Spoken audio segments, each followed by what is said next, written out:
بسم اللہ الرحمن الرحیم۔ السلام علیکم۔ روزانہ واقعات سننے کے لیے اس چینل کو سبسکرائب کریں۔ حضرت عمر رضی اللہ عنہ کے زمانے میں سرنگی بجا کر گانے والا آدمی بڑے ٹھاٹ سے رہا کرتا تھا۔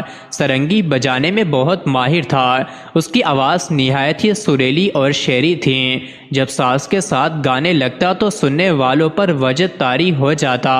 اس کے کمال کی دنیا میں دھوم مچ رہی تھی۔ مدتوں لوگوں کی عیش و نشاط کی مجلسیں اس کے نغموں سے گونجتی رہیں۔ آخر اس کی عمر ڈھل گئی۔ پچھلا پہر آ گیا، بڑھاپے نے ڈیرے آن ڈالے۔ بیچارے کی کمر جھک کر کمان کی طرح ہو گئی۔ اس کے دل کو لبھا لینے والی وہ آواز اب خراب اور ناکارہ ہو گئی۔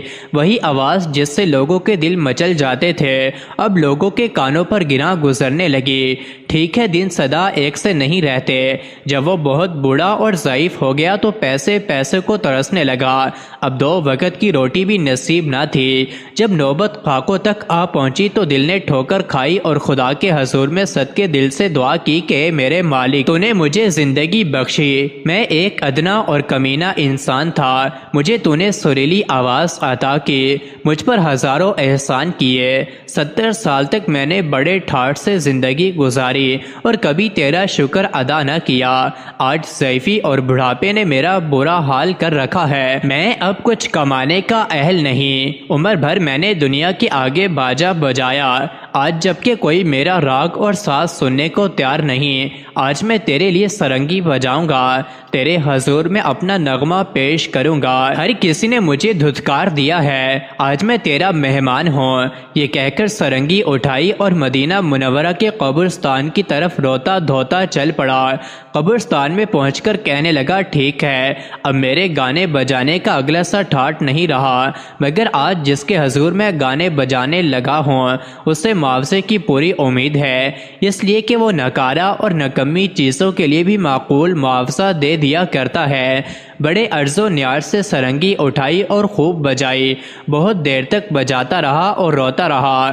آخر روتے روتے تھک گیا تو سرنگی کو سرہانے رکھ کر ایک قبر پر گر پڑا اور وہیں سو گیا۔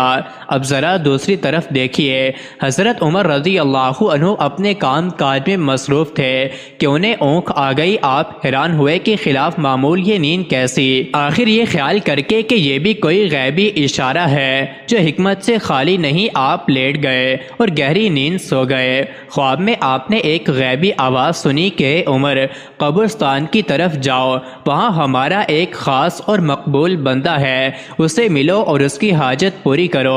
افلاس کے ہاتھوں تنگ آ کر اس نے ہمارا دروازہ کھٹکھٹایا ہے، بیت المال سے 700 دینار لے جاؤ، اسے دے کر معذرت کرو کہ فی الحال اسے قدر لے لو، جب یہ ختم ہو جائیں تو پھر ادھر چلے آؤ۔ اس آواز کی ہیبت سے حضرت عمر رضی اللہ عنہ کی آنکھ کھل گئی۔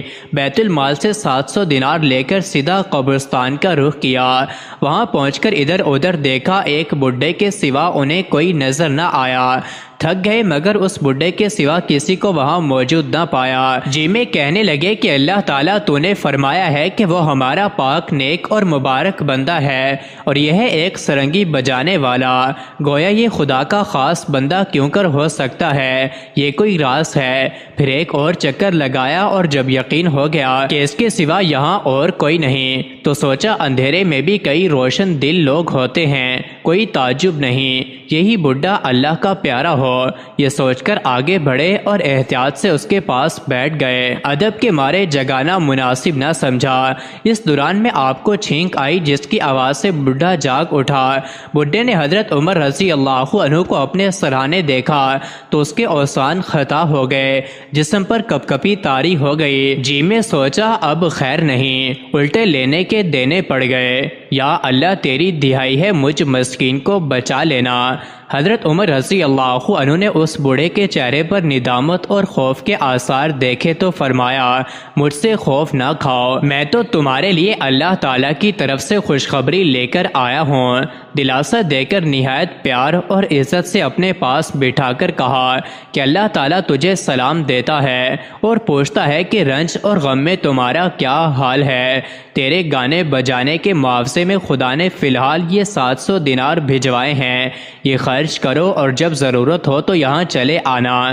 بڈھے نے جب یہ سنا تو تھر تھر کانپنے لگا، چلا چلا کر کہنے لگا کہ اے مالک، میں شرم سے پانی پانی ہوا جا رہا ہوں، میں کتنا گناہگار ہوں اور تو کتنا رحیم ہے۔ یہ کہہ کر بہت دیر تک روتا رہا۔ جب درد حد سے بڑھ گیا تو سرنگی زمین پر دے ماری اور اسے ٹکڑے ٹکڑے کر دیا اور خدا کی حضور میں نہایت ادب سے عرض کیا کہ مالک، اسی سرنگی نے میری ساری عمر ضائع کروائی، اس نے مجھے غافل رکھا۔